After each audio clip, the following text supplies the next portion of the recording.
자, 우리 함께 말씀을 보겠습니다. 오늘 말씀은 누가복음 2장 말씀을 보겠습니다. 누가복음 2장 8절부터 20절까지의 말씀인데요. 그리고 이 말씀을 다 같이 한 소리로 합독을 하겠습니다.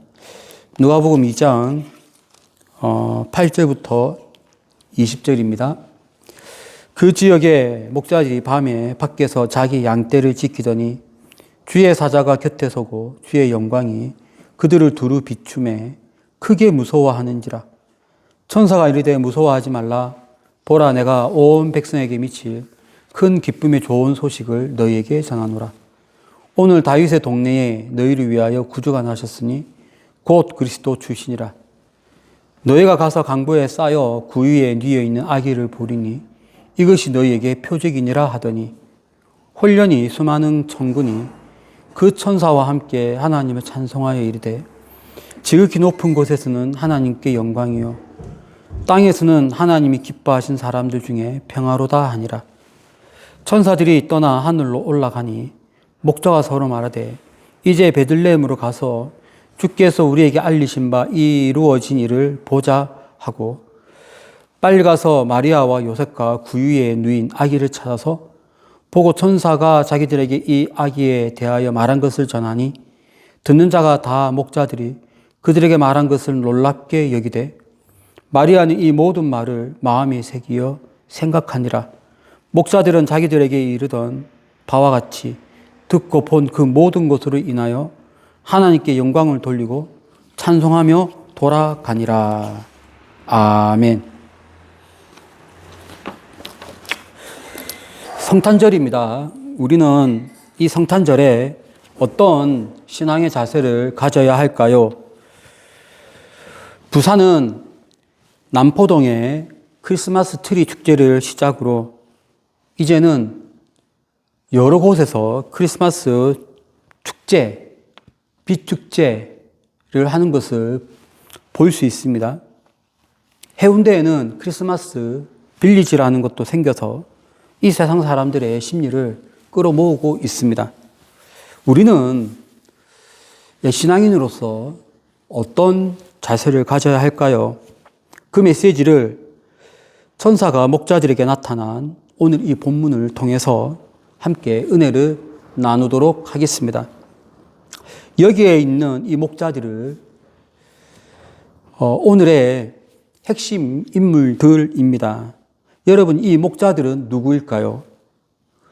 이 목자들은 경건 생활에 힘을 썼던 사람들입니다. 우리 한번 누가복음 2장 8절에서 9절 합독하겠습니다.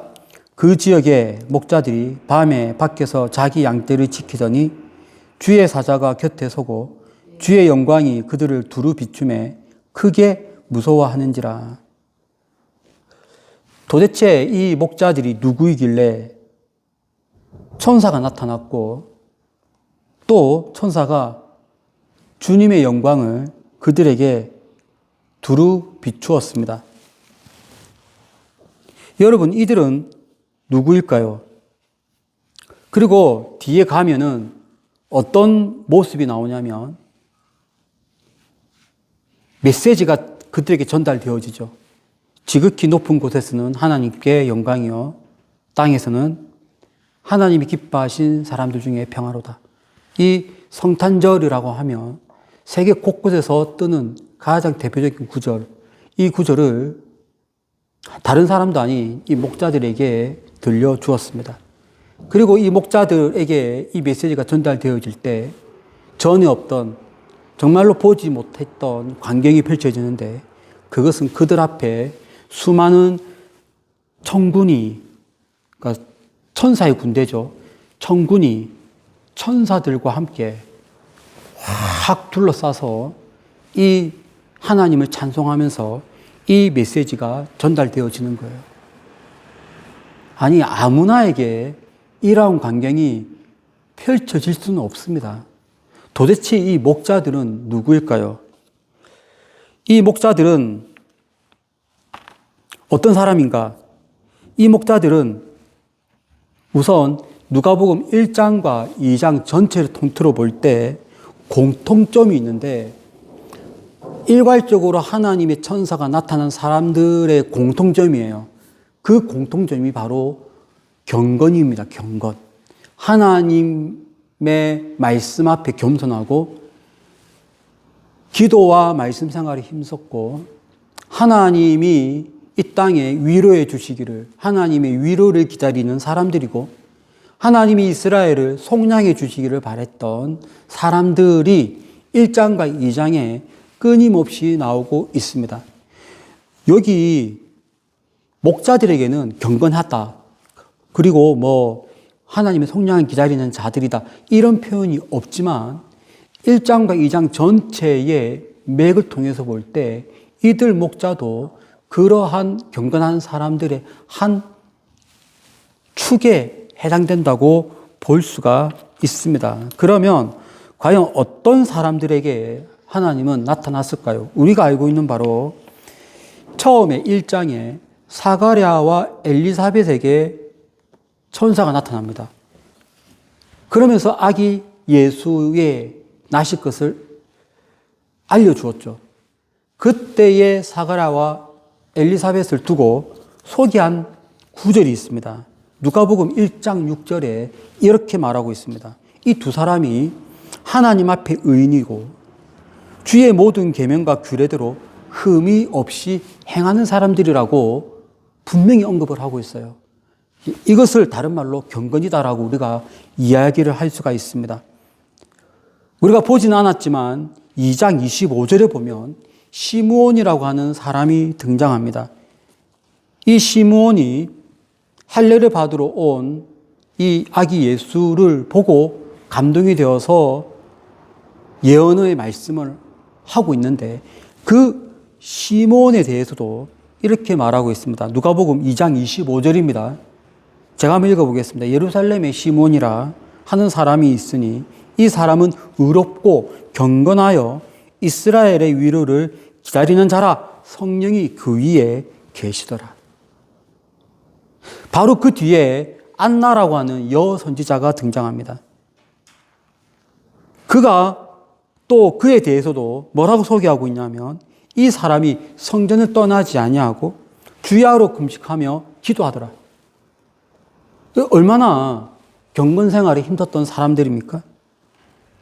그리고 마지막으로 아기 예수를 몸에서 뵐 마리아 같은 경우는 하나님의 은혜를 받은 사람이라고 말씀하고 있습니다. 그에게 들어가, 누가복음 1장 28절입니다. 그에게 들어가 이르되 은혜를 받은 자여 평안할지어다. 주께서 너와 함께 하시도다. 지금 모든 누가복음 1장과 2장에 흐르고 있는 똑같은 등장인물들의 특징은 다 경건한 사람들입니다. 거기에 목자들도 있는 거예요. 그런데 이 목자들도 똑같아요. 경건생활에 힘썼는데 천사가 처음 나타날 때 그들도 무서워합니다. 모든 등장인물들이 다 무서워하고 떨었던 것처럼 이들도 무서워합니다. 차이점이 있는데 천사가 더 많이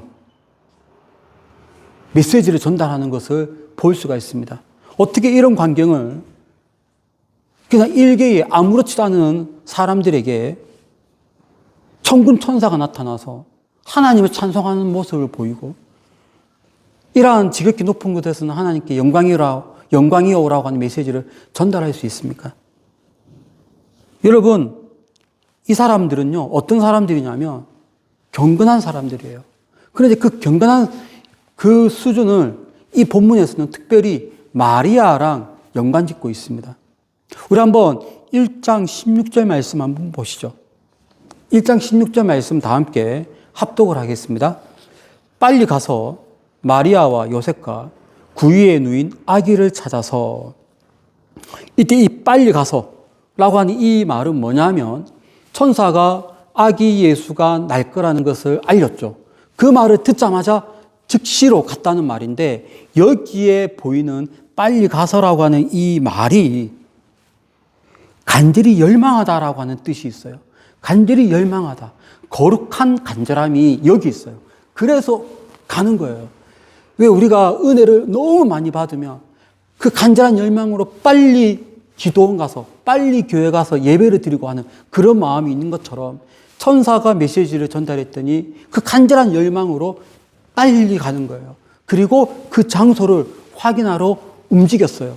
그런데 이 표현이 누가복음 1장과 2장에 보면 어디에 있냐면 누가복음 1장 39절에 똑같은 표현이 있습니다. 우리 다 함께 누가복음 1장 39절 말씀을 합독을 하겠습니다. 이때에 마리아가 일어나 빨리 산골로 가서 유대 한 동네에 이르러 사가랴의 집에 들어가 엘리사벳에게 문안하니. 자, 여기 어떤 표현이냐면 마리아가 일어나 빨리 산골로 가서, 빨리 가서. 이때의 표현이 똑같은 표현입니다. 똑같은 헬라어예요.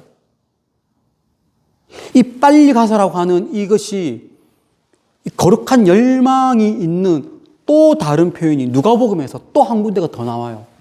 그게 바로 삭개오입니다. 삭개오가 나무에서 예수님을 만나기 위해서 빨리 내려오는 이 장면에서도 이 똑같은 이 헬라가 쓰였어요. 간절한 열망, 거룩한 열망, 특별히 누가복음 1장, 2장에서는 이 목자들과 마리아의 그 행동, 그것과 맥을 같이 하고 있어요. 하나님 말씀에 대한 간절함이 마리아에게도 있었고요. 바로 이들 목자들에게도 있었다는 것을 말합니다. 마리아도 천사가 계시를 하자마자 그 열망으로 빨리 엘리사벳에게 바로 길로 갔습니다. 이 목자들도 메시지를 받자마자 빨리 그 장소를 확인하기 위해서 움직이는 것을 볼 수가 있어요. 이들은요, 어떤 사람들이냐? 은혜를 받은 사람이고, 하나님 말씀 앞에 겸손한 사람들이고, 기도했던 사람들이고요, 경건히 힘썼던 사람들이에요. 그럼 이때 말하고 있는 이 경건이 뭐냐면요, 여러분, 이 경건이 이때 이 당시에 경건하다. 그리고 안나에게 있는 것처럼 주야로 금식하며 기도하고 성전을 떠나지 아니하고 이런 표현이 뭐냐면 그때 그 당시의 예배입니다. 그때 그 당시의 예배는 하루에 공식적인 예배가 2번이 있었어요. 아침 해 뜰 때 아침 상번제, 해가 질 때 오후 상번제. 이것이 공적 예배입니다. 매일 공적 예배. 안식일에는 공적 예배가 3개예요. 아침 상번제, 안식일 예배, 오후 상번제. 그러니까 이 공적 예배가 일주일에 15번이 있는 거예요. 그 15번의 공적 예배를 다 참석하고요. 그리고 매일도 그래요. 매일도 아침 상번제, 오후 상번제. 이걸로 끝나는 것이 아니라 이 가운데에 하나님께 개인적으로 기도하는 시간이에요. 아침 상번제와 오후 상번제는 공적 예배고, 공적 예배 말고 내 개인적으로 예배하는, 내 개인적으로 기도하는 시간을 중간에 가졌단 말이에요. 그러니까 공적 예배 일주일에 15번에 개인 예배까지 더해서서 하나님께 꾸준하게 기도하고 감사하고 찬송하고 하는 것이 이때 당시에 말하고 있는 경건 생활입니다. 그것을 마리아가 행했고 요셉이 행했고 사가랴가 행했고 엘리사벳이 행했고 시몬이 행했고 안나가 행했고 이 목자들도 그렇게 행했다는 거예요. 이것이 바로 그들의 경건입니다.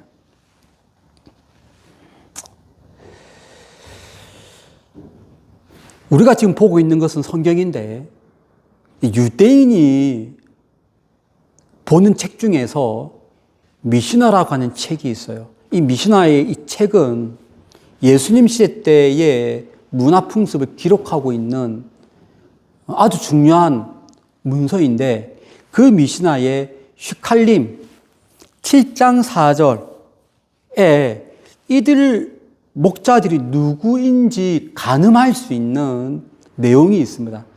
한번 주보에 있는 대로 제가 한번 읽어드리겠습니다. 이들이 누구냐? 가늠할 수 있는 내용. 예루살렘과 미그달 에델 사이에서 발견된 짐승은 수컷은 번제물로 간주된다. 암컷은 화목제물로 간주된다. 무슨 말이냐면 여기서 나오고 있는 미그달 에델은 베들레헴을 두고 하는 말이에요. 예루살렘과 베들레헴 요 사이에 있는 모든 짐승들, 양떼들은 다 성전 제사용으로 사용되는 번제물이다라는 거예요. 하루에 2번 공적 예배 때마다 양들이 태워질 거 아니에요. 그러면 이 양이 1년에 몇 마리나 도살되어야 됩니까?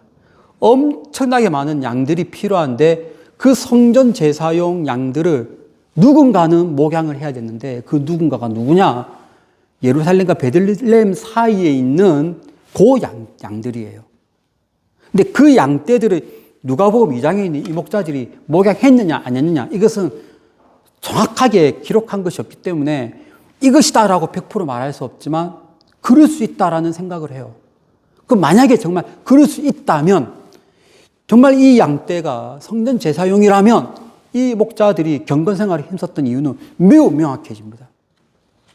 성전 제사용으로 사용되는 이 양떼를 우리가 목양하기 때문에 우리가 어떻게 목양을 해야 될 것인가? 기도와 말씀과 예배와 찬송과 감사로 목양을 해야 된다는 것은 너무 자명한 일입니다. 이들은 그러한 것들로 인해서 더더욱 경건 생활에 힘썼고요. 설령 이 자기 양떼가 성전 제사용이 아니다 할지라도 이미 우리가 말씀에서 확인한 바대로 이들은 경건 생활에 힘썼던 사람들입니다. 얼마나 경건 생활에 힘썼고 얼마나 흠이 없었는지 사가랴, 엘리사벳, 요 시므온, 안나에게 보이지 않는 장면이 있는데 그것은 이들 주위에 천군 천사가 나타나서 하나님을 찬송하는 모습을 보여주는 거예요. 아니, 성경에 어디에 이런 사람들이 있습니까?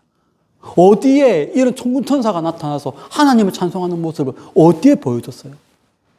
바로 이들이에요. 그리고 그 유명한 말씀, 지극히 높은 곳에서는 하나님께 영광이 오라고 하는 이 메시지를 그들에게 들려주었습니다. 여러분, 여기서 우리가 도전받는 것이 무엇입니까? 요 경건 생활에 진짜 힘써야 됩니다.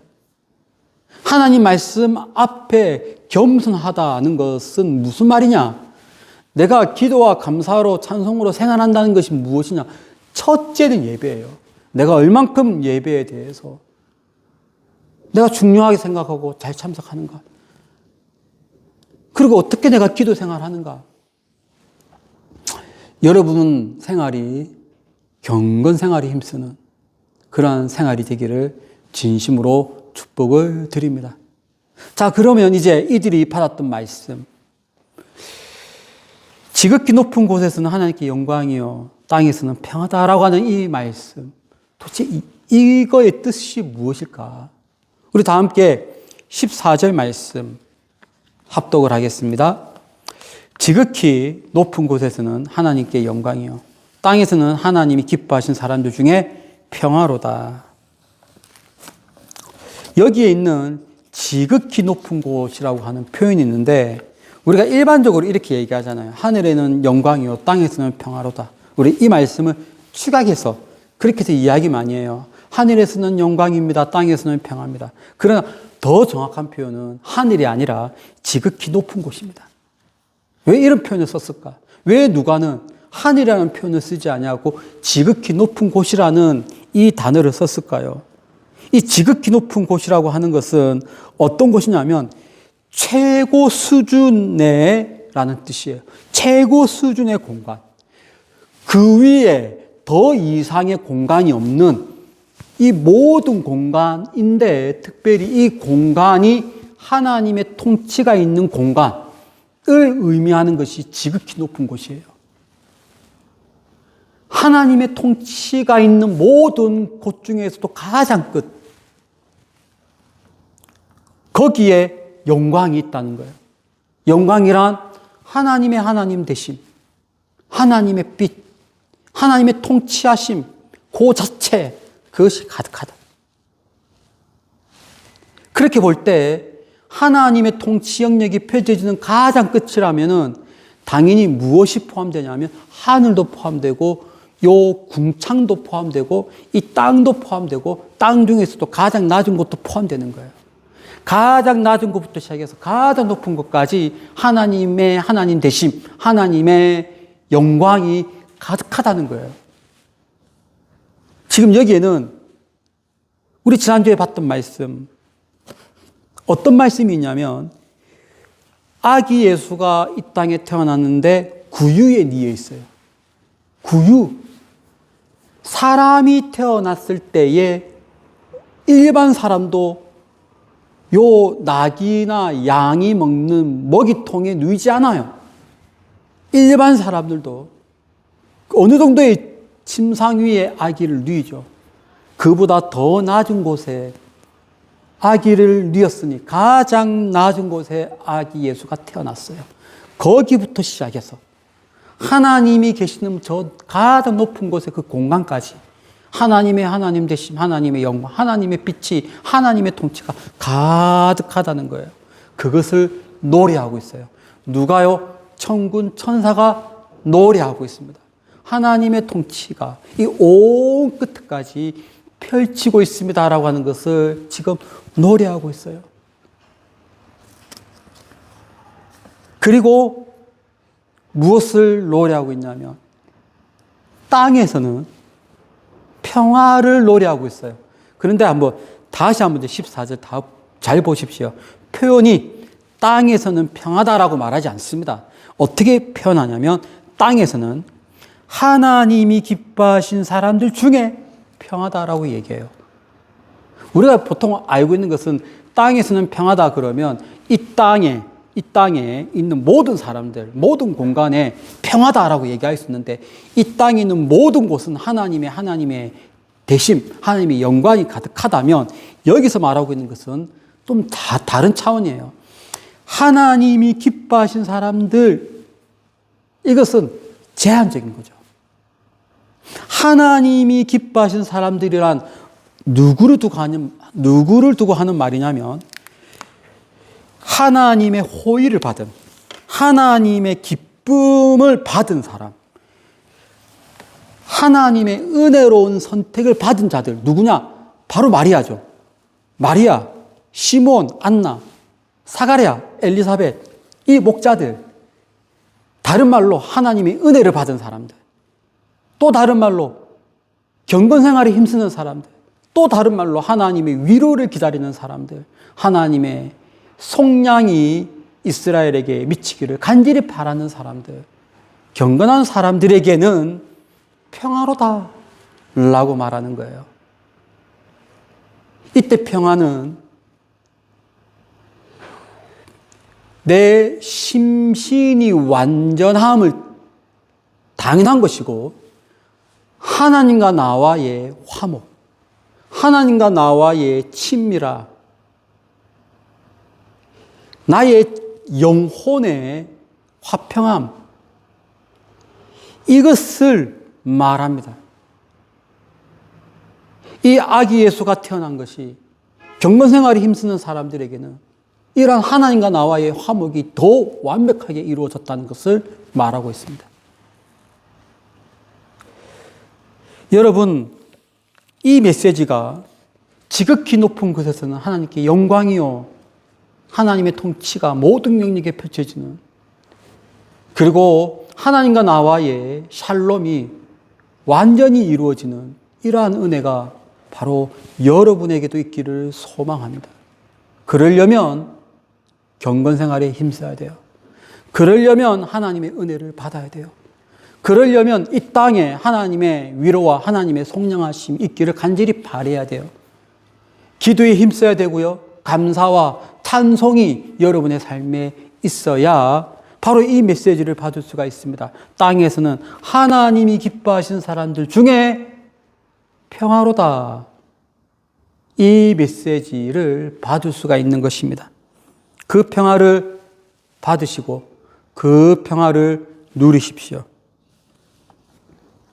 이제 이 본문은요, 이 목자들의 중요한 행동으로 마무리되고 있습니다. 여러분, 어떠한 행동으로 마무리되고 있는지 20절 말씀을 합독을 하겠습니다. 목자들은 자기들에게 이르던 바와 같이 듣고 본 그 모든 것으로 인하여 하나님께 영광을 돌리고 찬송하며 돌아가니라. 이들은 천사의 계시를 들었습니다. 그리고 그 경건한 열망으로 빨리 가서 그 현장을 목격했습니다. 여러분, 복음서에 있는 은혜를 받은 사람들의 한결같은 특징이 있습니다. 그것은 바로 전한다는 거예요. 내가 목격한 것을 말하고 내가 경험한 것을 말하는 거예요. 그들이 그 현장을 봤더니 정말로 아기 예수가 있고 그들이 그 천사가 얘기한 표적이 구유의 아기가 누워 있다. 이것은 볼 수 없는 장면이거든요. 일반 사람도 그렇게 하지 않는 장면이 그대로 있는 거예요. 구유의 아기가 누워 있어요. 아하, 바로 이분이 천사가 말한 바로 그 메시지다. 그 자리에서 이들이 증거합니다. 천사가 자기네들에게 나타나서 말한 것들을 다 증거합니다. 그리고 무엇을 하냐면 자기네들이 경험한, 듣고 본 그 모든 것을 인하여 하나님께 영광을 돌리고 찬송합니다. 이 목자들의 마지막 마무리는 본대로 증거하고 하나님께 영광을 돌리고 찬송하는 것입니다. 우리 신앙인들의 삶이 어때야 되는가를 바로 보여주고 있어요. 우리가 가져야 될 신앙 자세는 하나님 말씀으로 인해서 경험한 바를 막 말하고 싶어서 막 이 신령한 열망이 있고 이것을 말을 할 뿐만 아니라 되어진 일에 대해서 하나님께 감사하고 하나님께 영광 돌리고 찬송하는 그러한 삶이 또한 경건한 사람들의 삶이 되겠습니다. 지금 이 세상은 문화가 달라졌어요. 문화가 있습니다. 크리스마스 문화가 있습니다. 크리스마스 트리를 동네마다 중요한 장소마다 올립니다. 각 지자체는 그것을 허락합니다. 크리스마스 트리를 하라고 허락을 해요. 그래야지 그 거리에 그걸 할 수 있지 않습니까? 달아요. 하지만 지자체가 그걸 허락할 때 전제 조건을 답니다. 예수 이야기는 하지 마라. 예수의 예도 꺼내지 마라. 복음의 복도 꺼내지 말라. 그냥 트리만 달라는 거예요. 무슨 말이에요? 그냥 크리스마스 문화로만 생각하는 거예요. 그리고 실제로 거기를 가면요, 정말로 많은 사람들이 나와 있어요. 그리고 그 트리를 보고 기쁨을 누립니다. 앞에서 사진도 찍고 메리 크리스마스 하면서 서로 사진도 찍고 막 그래요. 근데 거기에는 지자체가 말한 것처럼 복음성가가 찬송가가 흘러나오지 않아요. 거기에 예수님을 증거하는 예도 나오지 않습니다. 그냥 문화로만 끝날 뿐이에요. 사람들도 그걸 알아요. 분명히 이 날은 예수 탄생의 날인데 예수 탄생의 의미는 망각하고 오로지 그냥 즐길 뿐이에요. 거기서 커플끼리, 가족끼리 즐기다가 또 사먹고 서로 웃고 그렇게 해서 오랜 시간 동안 유희를 나눕니다. 그러나 우리는 그러한 문화를 보면서 우리는 아기 예수가 이 땅에 태어난 그 의미를 생각하며 하나님께 영광을 돌리고 찬송하는 생활을 해야 됩니다. 달라야 돼요. 예. 우리는 그 예수님이 이 땅에 왜 오셨는지, 이 땅에 오셔서 진정한 하나님의 기뻐하심을 받은 사람들에게 평안을 주기 위해서 이 땅에 오신 그 예수님을 노래하고 찬송해야 되는 거예요. 그것이 우리 지금 경건한 사람들이 해야 될 일인 줄로 믿습니다. 여러분, 평소에 경건 생활에 힘쓰십시오. 그리고 진정으로 아기 예수의 탄생을 기뻐하는 그러한 여러분 되시기를 예수 이름으로 축원합니다. 기도하겠습니다. 은혜와 사랑이 풍성하신 하나님 아버지, 이 땅에 예수님을 보내서 하나님과 우리 사이에 진정한 샬롬을 내려주신 것 감사합니다. 항상 평생 그러한 하나님을 찬송하고 그러한 하나님께 예배하고 기도하는 그러한 우리가 되게 하여 주옵소서. 예수님의 거룩하신 이름으로 기도드립니다. 아멘.